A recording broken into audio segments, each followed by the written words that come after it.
स्वागत है आपका हमारे YouTube चैनल जय श्री राम 8595 में। तो क्या आप जानते हैं कि जब अर्जुन के पुत्र अभिमन्यु के शादी का निमंत्रण पत्र हस्तिनापुर भेजा गया तो फिर शकुनि ने कैसे उस अभिमन्यु की शादी को अपशगुन बनाना चाहा और क्यों शकुनि उस निमंत्रण पत्र को मिलने के बाद भगवान श्री कृष्ण पर क्रोधित हुए थे। शकुनि ने अभिमन्यु की शादी में कौन सा एक और षड्यंत्र रचा था, किंतु उसका परिणाम क्या हुआ, आइए जानते हैं इस वीडियो में। जब पांडव अपना सब कुछ चौसर में के खेल में हार गए थे, जिसके बाद पांडव को 12 वर्ष के वनवास तथा 1 वर्ष के अज्ञातवास पर जाना पड़ा था और 1 वर्ष के अज्ञातवास में यह शर्त था कि अगर पांडव उस 1 वर्ष के अज्ञातवास में किसी के पहचान में आ जाएंगे तो फिर से उन्हें 12 वर्ष के वनवास तथा 1 वर्ष के अज्ञातवास पर जाना होगा। परंतु जब पांडव का 12 वर्ष के वनवास पूरा हुआ, जिसके बाद स्वयं भगवान श्री कृष्ण ने पांडव के मार्गदर्शन करते हुए पांडव को विराट नगर जाने के लिए सलाह दिया और भगवान श्री कृष्ण के मार्गदर्शन के अनुसार ही पांडव विराट नगर गए थे। विराट नगर को मत्स्य राज भी कहा जाता है, जिसमें कि पांडव के बड़े भाई को कंक नाम से राजा विराट के साथ चौसर खेलना पड़ा था और राजा विराट के उपनिदेशक भी थे। भीम विराट नगर के प्रमुख रसोइया बने और अर्जुन को स्वर्ग की अप्सरा ने जो श्राप दिया था कि अर्जुन 1 वर्ष तक नपुंसक बनकर रहेगा, तो अर्जुन विराट नगर में पूरे 1 वर्ष तक किन्नर बनकर रहे थे और उनका नाम बृहन्नला था। जिसके बाद पांडव के छोटे दोनों भाई नकुल ग्रंथिक नाम से विराटनगर के अश्वशाला में काम किया और सहदेव कंथिपाल बनकर विराटनगर के गौशाला में काम किया। परंतु अज्ञातवास खत्म होने से 2 महीने पहले दुर्योधन विराटनगर आए और अपने मित्र कीचक से बोले कि शायद पांडव यहीं पर छिपा हुआ है, तुम उस पांडव को ढूंढने में मेरी मदद करो। तो कीचक भी पांडव की खोज करने लगे, किंतु जब कीचक को पता चला कि पांडव विराटनगर में ही है तो कीचक ने पांडव के सामने एक शर्त रखी और पांडव से बोले कि अगर तुम सब अपना 1 वर्ष का अज्ञातवास पूरा करना चाहते हो तो द्रौपदी को 1 रात के लिए मेरे कक्ष में भेजना होगा। तो ठीक उसी रात में भीम ने विराटनगर के सेनापति कीचक को मार दिया। फिर दुर्योधन उस राज में अपने अनुसार काम करने लगा, वहाँ के जनता पर अपना आक्रोश दिखाने लगा। तो फिर विराटनगर के राजा ने युधिष्ठिर के सुझाव पर दुर्योधन को वहाँ से निकाल दिया, जिसके बाद दुर्योधन ने विराटनगर पर हमला कर दिया और फिर राजा विराट को बंदी बनाकर लेकर जाने लगे। तो फिर युधिष्ठिर के आदेश पर अर्जुन कौरव के सेना से युद्ध करने लगे।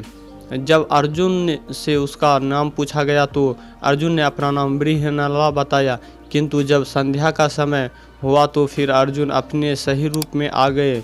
जिसके बाद दुर्योधन बोले, तुमने अपना नाम बृहन्नला बताया है और मुझसे झूठ बोला है, अतः तुम्हारा अज्ञातवास भंग हो गया है।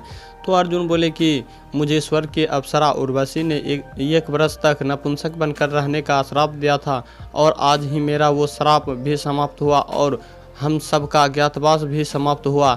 जिसके बाद राजा विराट को भी दुर्योधन के चंगुल से मुक्त करवाया। लेकिन जब राजा विराट पांडव के आभार व्यक्त करते हुए बोले कि आज आपने मुझ पर बहुत बड़ी कृपा की है, मैं आपका ये कर्ज कैसे चुकाऊंगा, तो भगवान श्री कृष्ण बोले कि आप अपनी पुत्री उत्तरा की शादी अर्जुन की पुत्र अभिमन्यु से करवा दीजिए, जिससे कि आप पांडव के संबंधी बन जाएंगे और अपने कर्ज से भी मुक्त हो जाएंगे। तो फिर राजा विराट भी अपनी पुत्री उत्तरा की शादी अर्जुन के पुत्र अभिमन्यु से कराने के लिए तैयार हो गए।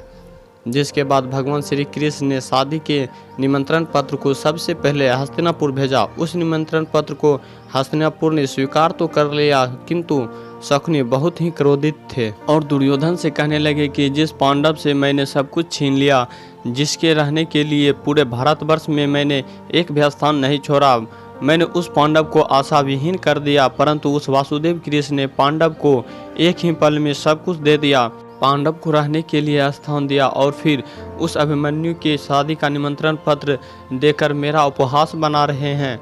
तो ये शादी का निमंत्रण पत्र मेरे लिए एक चुनौती है और मुझे इस चुनौती का जवाब देने के लिए मुझे उस शादी में जाना होगा और मैं उस शादी को किसी भी तरह से अपशगुन में बदल दूंगा। जब शकुनि अकेले में सोच रहे थे कि अभिमन्यु के उस विवाह को कैसे अपशगुन बनाया जाए, तो कुछ समय पश्चात ही उन्हें पता चला कि वासुदेव श्री कृष्ण के पुत्र और दुर्योधन के पुत्री एक दूसरे से प्रेम करते हैं।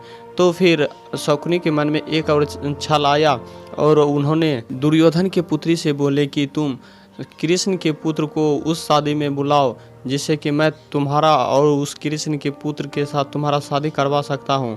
किंतु जब दुर्योधन के पुत्री ने कृष्ण के पुत्र को वहाँ पर बुलाया तो जिसके बाद शकुनी अपना षड्यंत्र रचते हुए कृष्ण के पुत्र से शादी न करवा कर और उसी भरी सभा में जिस जगह पर अभिमन्यु की शादी हो रहा था उसी जगह पर शकुनी ने उस विराट नगर के राजा विराट से बोले कि आपके पुत्र का हाथ मैं दुर्योधन के पुत्री के लिए मांगना चाहता हूं। और उस जगह पर बहुत ही सन्नाटा सा छा गया था जिस जगह पर शकुनी ने अपनी दुर्योधन के पुत्री के लिए हाथ उस विराट के पुत्र के लिए मांगा था। और शकुनी अपने षड्यंत्र रचने में किस तरह से सफल रहे या नहीं रहे, हम इसकी चर्चा अगले वीडियो में करेंगे। सो हेलो फ्रेंड, साथ ही हमारे चैनल को सब्सक्राइब कर दीजिए। जल्द मिलते हैं नेक्स्ट वीडियो में, तब तक के लिए जय श्री राम।